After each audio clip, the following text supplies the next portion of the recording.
نحمده ونصلي ونسلم على رسوله الكريم أما بعد فأعوذ بالله من الشيطان الرجيم بسم الله الرحمن الرحيم وما أرسلناك إلا رحمة للعالمين لقد كان لكم في رسول الله أسوة حسنة صدق الله العظيم. معزز اساتذہ کرام اور میرے پیارے ساتھیو، السلام علیکم. آج میری تقریر کا عنوان سیرت النبی ہے اور میں سیرت النبی صلی اللہ علیہ وسلم کے چند نمایاں پہلو پر روشنی ڈالنا چاہتا ہوں.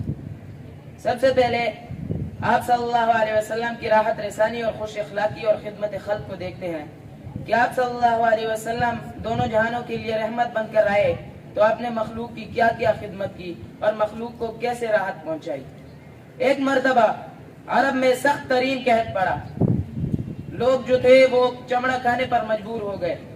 تو عرب کے جو سرداران تھے، حضرت محمد صلی اللہ علیہ وسلم کے چچا عبد المطلب جو اس وقت خانہ کعبہ کے متولی تھے، ان کے پاس آئے اور کہا اے ابو طالب، جانور اور مویشی بھوک اور پیاس سے مر رہے ہیں.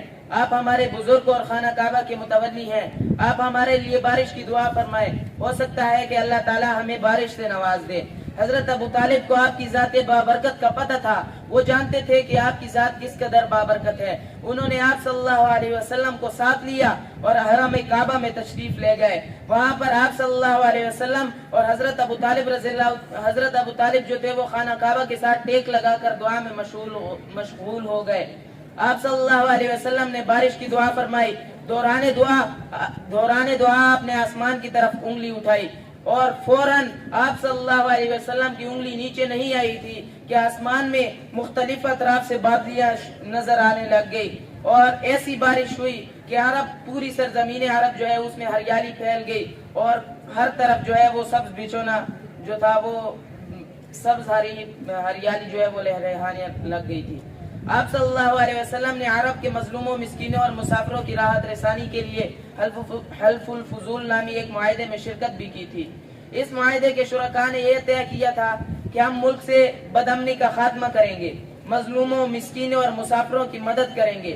چنانچہ جب حضرت محمد صلی اللہ علیہ وسلم کو اس معاہدے میں شرکت سے اتنی خوشی ہوئی کہ آپ صلی اللہ علیہ وسلم فرمایا کرتے تھے کہ اگر اس معاہدے میں شرکت کے بدلے اگر کوئی مجھے سرخ اونٹ بھی دے دیتا تب بھی مجھے اتنی خوشی نہ ہوتی، اس کو میں قبول نہ کرتا.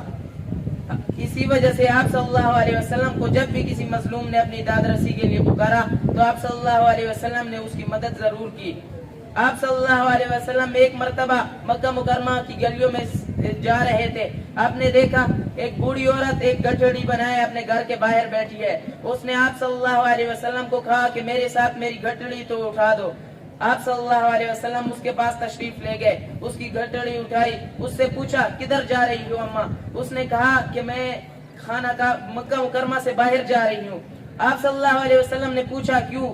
کہا کہ ایک جادوگر ہے مکہ مکرمہ میں جو لوگوں پر جادو کرتا ہے اور اس کی کلام میں ایسا جادو ہے کہ جس نے باپ کو بیٹے کا دشمن بنا دیا ہے، بھائی کو بھائی کا دشمن بنا دیا ہے. آپ صلی اللہ علیہ وسلم نے اس گٹھڑی کو اٹھایا اور اس کے ساتھ چل دیے. جب اس کو اپنی منزل تک پہنچا دیا تو اس عورت نے پوچھا کہ اے جوان، میں نے تمہارا نام نہیں پوچھا، میں تمہارا نام پوچھنا بھول گئی ہوں، اپنا نام تو بتا دو. آپ صلی اللہ علیہ وسلم نے فرمایا میں وہی محمد صلی اللہ علیہ وسلم ہوں جس کے بارے میں مشہور ہے کہ یہ جادوگر ہے، یہ نعوذ باللہ مجنون ہے. میں وہی محمد صلی اللہ علیہ وسلم ہوں. اس عورت نے فوراً اسی وقت کلمہ طیبہ پڑھ لیا اور مسلمان ہو گئی. ہمیں بھی چاہیے کہ ہم بھی حضرت محمد صلی اللہ علیہ وسلم کے ان اوصاف کو اپنائیں اور آپ صلی اللہ علیہ وسلم کی اطاعت کریں، کیونکہ کی محمد سے وفا تو نے تو ہم تیرے ہیں، کی محمد سے وفا تو نے تو ہم تیرے ہیں. یہ دنیا جہاں چیز ہے کیا، لوح و قلم تیرے ہیں.